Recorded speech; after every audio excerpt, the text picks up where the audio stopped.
State Bank of India pineapple കർഷകർക്കായി നടപ്പാക്കിയിരുന്ന pineapple Kisan credit card വായ്പാ പദ്ധതി നിർത്തലാക്കിയ നടപടി പിൻവലിക്കുവാൻ സംസ്ഥാന സർക്കാർ അടിയന്തരമായി ഇടപെടണമെന്ന് കേരള വ്യാപാരി വ്യവസായി ഏകോപന സമിതി ആവശ്യപ്പെട്ടു.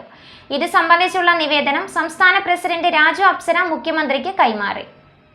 State Bank of India pineapple കർഷകർക്കായി നടപ്പിലാക്കിയിരുന്ന പൈനാപ്പിൾ കിസാൻ ക്രെഡിറ്റ് കാർഡ് വായ്പാ പദ്ധതി നിർത്തലാക്കിയ നടപടി പിൻവലിക്കാൻ സംസ്ഥാന സർക്കാർ അടിയന്തരമായി ഇടപെടണമെന്നാവശ്യപ്പെട്ടാണ് കേരള വ്യാപാരി വ്യവസായി ഏകോപന സമിതി സംസ്ഥാന പ്രസിഡന്റ് രാജു അപ്സര മുഖ്യമന്ത്രിക്ക് നിവേദനം നൽകിയത്. പൈനാപ്പിൾ കൃഷിക്കാർക്കുള്ള Kisan credit card loan State Bank of നിർത്തലാക്കിയതുമായി ബന്ധപ്പെട്ട വിഷയം ബഹുമാനപ്പെട്ട മുഖ്യമന്ത്രിയുടെ ശ്രദ്ധയിൽപ്പെടുത്തുകയുണ്ടായി.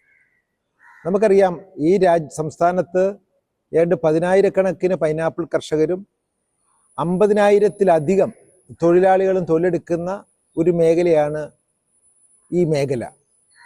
അതായത് 2,500 കോടിയിലധികം രൂപ റവന്യൂ വരുമാനമുള്ള പൈനാപ്പിൾ കൃഷിക്കാരെ സംബന്ധിച്ചിടത്തോളം SBIയുടെ തീരുമാനം നിരാശാജനകമാണ്. എത്രയോ നാളുകളായി, എത്രയോ വർഷങ്ങളായി പൈനാപ്പിൾക്ക് പ്രത്യേകം അനുവദിക്കപ്പെട്ട ലോൺ, അത് 3 മുതൽ 3.5 വർഷം വരെ ഇവർക്ക് ലോൺ അനുവദിക്കുകയും അതിനുശേഷം അതിൻ്റെ പലിശ അടച്ച് അത് പുതുക്കുന്നതിനും വീണ്ടും ആ ലോൺ എടുക്കുന്നതിനുള്ള അവസരം ഇക്കാലം അത്രയും ഉണ്ടായിരുന്നത്. എന്തടിസ്ഥാനത്തിലാണ് ആ പൈനാപ്പിൾ കർഷകർക്ക് ഇന്ന് വരെ ഉണ്ടായിരുന്ന ഈ അവസരം നിഷേധിക്കപ്പെട്ടത് എന്ന് മനസ്സിലാകുന്നില്ല. കേരളത്തിൽ ബാങ്ക് വായ്പയുടെ പിന്തുണയോടെയാണ് പൈനാപ്പിൾ കൃഷി പ്രധാനമായും മുന്നോട്ടു പോകുന്നതെന്നും പൈനാപ്പിൾ കൃഷിക്കായി പ്രത്യേകമായി അനുവദിച്ചിരുന്ന ഈ വായ്പാ പദ്ധതി ആയിരക്കണക്കിന് കർഷകർക്കും പൈനാപ്പിൾ വ്യാപാരികൾക്കും വലിയ ആശ്വാസമായിരുന്നുവെന്നും നിവേദനത്തിൽ ചൂണ്ടിക്കാട്ടുന്നു. പദ്ധതി നിർത്തലാക്കിയതോടെ നിലവിലുള്ള വായ്പകൾ കാലാവധി കഴിയുമ്പോൾ പലിശ അടച്ചു പുതുക്കാൻ കഴിയാത്ത സാഹചര്യമാണുള്ളത്. ഇനി മുഴുവൻ വായ്പയും ഒരുമിച്ച് തിരിച്ചടച്ച ശേഷം മാത്രമേ പുതിയ വായ്പയ്ക്ക് അപേക്ഷിക്കാൻ കഴിയൂ. ഈ തീരുമാനം കേരളത്തിലെ പൈനാപ്പിൾ കർഷകരെയും വ്യാപാരികളെയും ഗുരുതര സാമ്പത്തിക പ്രതിസന്ധിയിലേക്ക് തള്ളിവിടുമെന്നും നിവേദനത്തിൽ പറയുന്നു. പൈനാപ്പിൾ കൃഷി സീസണൽ സ്വഭാവമുള്ളതല്ലാത്തതിനാൽ ഒരേ സമയം മുഴുവൻ വിളവെടുപ്പിലൂടെ വരുമാനം കണ്ടെത്താൻ സാധിക്കില്ല. എന്തായാലും സംസ്ഥാനത്തെയും കേന്ദ്രത്തെയും ധനകാര്യമന്ത്രിയും സംസ്ഥാന ധനകാര്യമന്ത്രി അടക്കമുള്ളവർ SBIയുമായി ബന്ധപ്പെട്ട് ചർച്ച നടത്തി ഇതിന് പരിഹാരമുണ്ടാക്കണമെന്ന് ആവശ്യപ്പെട്ടുകൊണ്ട് ഇതിനെക്കുറിച്ച് പഠിക്കാൻ ബഹുമാനപ്പെട്ട മുഖ്യമന്ത്രി എൻ്റെ നിവേദനം കിട്ടിയപ്പോൾ തന്നെ അതിന് മറ്റു ചില ആൾക്കാരെ ചുമതലപ്പെടുത്തുകയും ചെയ്തിട്ടുണ്ട്. അത് സ്വാഗതാർഹമാണ്. എന്തായാലും എത്രയും വേഗം ഈ പൈനാപ്പിൾ കർഷകരെ സംബന്ധിച്ചിടത്തോളം അവരെ നടുവൊടിക്കുന്ന ഈ കൃഷിയെ തകർക്കുന്ന ഈ തെറ്റായ നയം തിരുത്തണമെന്ന് ശക്തമായ ഭാഷയെ ആവശ്യപ്പെടുന്നു. അത് കച്ചവടക്കാർക്കും അതോടൊപ്പം തന്നെ ഈ കർഷകർക്കും വലിയ ആശ്വാസകരമായിരിക്കും. അതുകൊണ്ട് അതിൻ്റെ ഏതറ്റം വരെയും വ്യാപാരി വ്യവസായി ഏകോപന സമിതി കർഷകരെയും കൂട്ടിക്കൊണ്ട് മുന്നോട്ട് സമരം നയിക്കണമെങ്കിൽ സമരം നയിക്കും. വിപണിയിൽ വില അനുകൂലമാകുന്ന സമയങ്ങളിൽ ലഭിക്കുന്ന വരുമാനത്തിൽ നിന്നാണ് തൊഴിലാളികളുടെ വേതനം, പാട്ടത്തുക, ബാങ്ക് വായ്പയുടെ തിരിച്ചടവ് എന്നിവ കർഷകർ നിർവഹിച്ചു വരുന്നത്.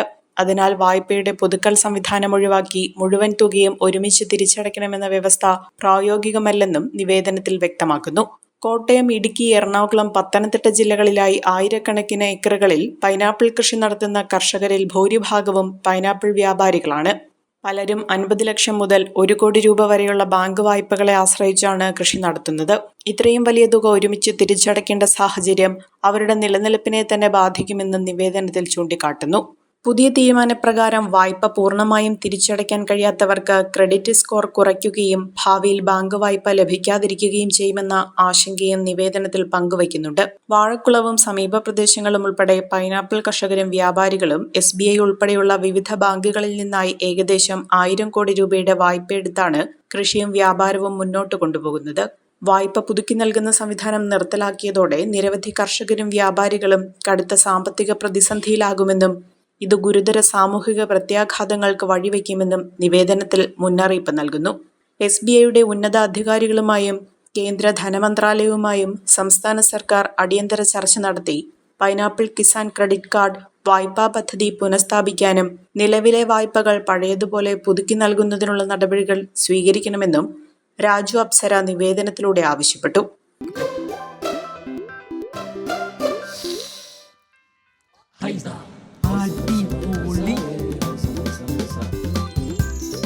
ഹൈസ കറി പൗഡർ ഉണ്ടെങ്കിൽ ഏത് പെണ്ണിനും നല്ല കൈപുണ്യമുള്ള വീട്ടമ്മയാകാം.